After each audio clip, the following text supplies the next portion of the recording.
السلام علیکم ورحمۃ اللہ وبرکاتہ۔ اعوذ باللہ من الشیطان الرجیم، بسم اللہ الرحمن الرحیم۔ ربنا افرغ علینا صبرا وثبت اقدامنا وانصرنا علی القوم الکافرین۔ شکریہ آپ کا، صدر صاحب کا شکریہ کہ اس طرح کا ایک اجلاس بلایا، آل پارٹیز کانفرنس بلائی ایک انتہائی سلگتے ہوئے موضوع پر۔ یہاں بہت زیادہ باتیں ہوئی ہیں، میں ترتیب کے ساتھ چاہوں گا کہ تکرار نہ کروں اور اپنی بات کم وقت میں ختم کروں۔ اس میں کوئی شک نہیں ہے کہ اسرائیل ایک اللیجیٹیمیٹ اللیگل ریاست ہے۔ انہوں نے غاصبانہ قبضہ کیا ہے فلسطین کی سرزمینوں پر، اور فلسطینیوں کا اسرائیل کے ساتھ لڑنا، مقابلہ کرنا ان کا یہ حق ہے، یونائٹڈ نیشن کے قوانین کے مطابق بھی، قرآن کے مطابق بھی، اور دنیا کے اندر جو رائج قوانین ہے کہ آپ کے گھر پر کوئی اگر قبضہ کر لے تو اس قبضے کو چھڑوانا آپ کا حق ہے۔ یہ کبھی نہیں کہہ سکتے کہ آدھا گھر اس کو دے دو، آدھا تم رکھ لو۔ ایک قابض کو ہم کہہ سکتے کہ آدھا گھر تم رکھ لو، آدھا گھر ہم رکھ لیتے ہیں؟ ہرگز۔ ہمیں فلسطینی مظلوم ہیں، اور قرآن یہ کہتا ہے وما لکم، ہم مسلمان ہیں، پاکستانی ہیں، حاکمیت اعلیٰ اللہ کی قائل ہیں، قرآن و سنت کے مطابق قوانین بنانے کے پابند ہیں، سپریمیسی ہے ان کو۔ قرآن کہتا ہے وما لکم لا تقاتلون فی سبیل اللہ والمستضعفین من الرجال والنساء والبلدان الذین یقولون ربنا اخرجنا من هذه القرية الظالم اهلها واجعل لنا من لدنک ولیا واجعل لنا من لدنک نصیرا۔ تمہیں کیا ہو گیا؟ خدا توبیخ کر رہا ہے، ڈانٹ رہا ہے خدا۔ لا تقاتلون فی سبیل اللہ کی راہ میں کیوں نہیں قتال کرتے؟ والمستضعفین، اور ان لوگوں کے حق میں جنہیں کمزور کر دیا گیا ہے، جو مرد ہیں، عورتیں اور بچے ہیں، جو پکار رہے ہیں خدایا ہمیں اس ظالم جگہ سے نکال، اپنی طرف سے مددگار بھیج اور ولی بھیج اپنی طرف سے۔ لہٰذا خدا تو بیخ کر رہے چپ رہنے والوں کو۔ آپ نہیں کہہ رہے کہ مذاکرات کیوں نہیں کرتے، نہیں کہہ رہے کہ آپ ڈپلومیسی کیوں نہیں کرتے، کہا ہے قتال کیوں نہیں کرتے ان مظلوموں کے حق میں، اور خدا کی طرف سے عذاب نازل ہوگا ان پر جو ان مظلوموں کے حق میں فریاد نہ بلند کرے، اٹھے نہیں اور قتال کے لیے نہ جائیں۔ یہ قرآن ہے۔ اگر ہم خدا کی ہدایت سے دور ہو جائیں گے تو گمراہ ہو جائیں گے، پہلی بات۔ دوسری وَلَن يَجْعَلَ اللَّهُ لِلْكَافِرِينَ عَلَى الْمُؤْمِنِينَ سَبِيلًا، یہ قرآن کی آیت ہے۔ تمام فقہائے اسلام نے اس سے ایک ڈاکٹرائن کہیں، قاعدہ کہیں، نفی سبیل، اس کا استنباط استخراج کیا ہے۔ اس آیت کی روشنی میں کفار کے چاہے وہ معاشی، چاہے وہ سیاسی، عسکری، کلچرل تسلط کو قبول کرنا حرام ہے، گناہ ہے، جائز نہیں ہے۔ لہٰذا ہمیں اگر یہاں ایک مسلمان کے طور پر، ایک پاکستانی کے طور پر بیٹھے ہیں اور پاکستان کے آئین اور دستور کو بھی مانتے ہیں، تو ہمیں یہ کہنا کہ ہم دو ریاستی نظریے کو مان لیں، کیوں؟ فلسطینیوں کے سارے گھر پر قبضہ کر لیں، پھر ہم کہیں کہ جناب والا آدھا اس کو دو، آدھا اس کو دے دو، ہرگز۔ نمبر 2، اسرائیل کا ہوا کھڑا کیا گیا ہے۔ اسرائیل ایک سال سے تقریباً 41 کلومیٹر لمبائی ہے اور بعضوں کے اوپر 6 کلومیٹر چوڑائی ہے۔ یہ ہے غزہ۔ غزہ میں ریزسٹنس کو ختم نہیں کر سکا، جتنا مار سکتا تھا مارا اس نے۔ ان کی استقامت، ان کی مقاومت، خود خدا کہتا ہے جو لوگ کہتے ہیں اللہ ہمارا رب ہے، ہم پر اللہ کا قانون چلے گا، ثم استقاموا، وہ مقاومت کرتے ہیں، تتنزل علیہم الملائکہ، اللہ کی طرف سے نصرت کے ملائکہ نازل ہوتے ہیں، انہیں صبر ملتا ہے۔ خدا کہتا ہے ظالموں کے سامنے صبر کرو، میں تمہارے ساتھ ہوں۔ یہ ہمارا امتحان اور آزمائش اور ابتلا ہے کہ ہم 25 کروڑ عوام کا، 26 کروڑ عوام کا ایک اسلامی ملک اسٹریٹجیکلی عام جگہ پر واقع ہیں، ہم چپ رہیں، ہم خالی باتیں کریں۔ یہ ہم اللہ کی بارگاہ میں ہم سرخرو نہیں ہیں۔ درست کہا تھا کسی نے کہ وہ بچی باپ بیٹی سے کہہ رہا تھا کہ جب رسول پاک کے پاس جاؤ گے تو شکایت کرنا۔ واقعاً ہم سب کی شکایت ہے، اللہ ہم پر عذاب نازل کرے گا۔ اس لیے خداوند متعال نے ہمارے لیے ہدایت رکھی ہے، فلسطین، سارا فلسطینیوں کے بحر سے نہر تک۔ اور یہ قائد اعظم کا نظریہ ہے۔ کیا قائد اعظم جب یہ کہا تھا کہ اللیجیٹیمیٹ ریاست ہے اسرائیل، تو انہوں نے انتہا پسندی کو دعوت دی تھی؟ یہ ایکسٹریمزم تھا؟ ہرگز۔ قائد اعظم کا قرآن، اسلام، دین، بین الاقوامی قوانین کے مطابق یہ نظریہ تھا، اور اسرائیل کل ناجائز ریاست تھی، آج بھی ناجائز ریاست ہے۔ اس کو ہم لیجیٹیمیٹ نہیں کر سکتے. ہم قائد اعظم کے بتائے ہوئے اصولوں سے نہیں چل سکتے, الگ تھلگ نہیں ہو سکتے. اسی طرح سے اسرائیل کو ذرا دیکھیں, اسرائیل کی نہ ڈیپتھ ہے نہ بیک ہے. بعض جگہ اس کی چوڑائی 24 کلومیٹر ہے, میکسیمم 137 کلومیٹر ہے. اس کی ساری آبادی جو ہے وہ اگر دیکھیں 120 کلومیٹر لمبائی اور 20 کلومیٹر چوڑائی میں ہے. اسرائیل کا پرائم منسٹر کیا کہہ رہا ہے؟ ہم نہ اندھے ہیں نہ بہرے ہیں کہ ہم ماڈرن مڈل ایسٹ بنائیں گے. آپ سب پڑھے لکھے ہیں, ایک کتاب ہے ڈیوڈ فرامکین کی, اے پیس ٹو اینڈ آل پیس, وہ پڑھنے والی ہے.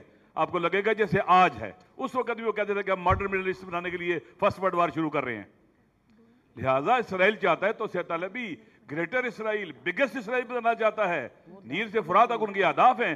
یہ ان کی مذہبی لڑائی ہے اسرائیل کی, وہ کوئی سیاسی لڑائی نہیں ہے. وہ مذہبی تعلیمات کے مطابق جنگ لڑ رہے ہیں, اور غیر سیونسٹوں کو وہ کیڑے مکوڑے سمجھتے ہیں. ان کی تعلیمات پڑھیں آپ, وہ خالی لبنان پر, فلسطین پر, شام پر اکتفا نہیں کریں گے, وہ یہاں تک آئیں گے. اور اسرائیل جیسے آگ کی ذات کے اندر جلانا ہوتا ہے, اسرائیلی اور سیونسٹوں کی ذات میں دہشت گردی ہے, وحشی پن ہے, بربریت ہے. اسرائیل لبنان سے نہیں بھاگا, وہاں پر حکومت تھی, ریزسٹنس تھی. 2000 میں بھاگا, 2006 میں ہارا, رجسٹر سے ہارا. اسرائیل کا ہوا کھڑا کرتے ہیں اسرائیل, پتہ نہیں, ہاں اس کے پاس ایئر فورس اسٹرینتھ ہے, لڑ نہیں سکتے وہ, اس کی فورسز لڑ نہیں سکتی.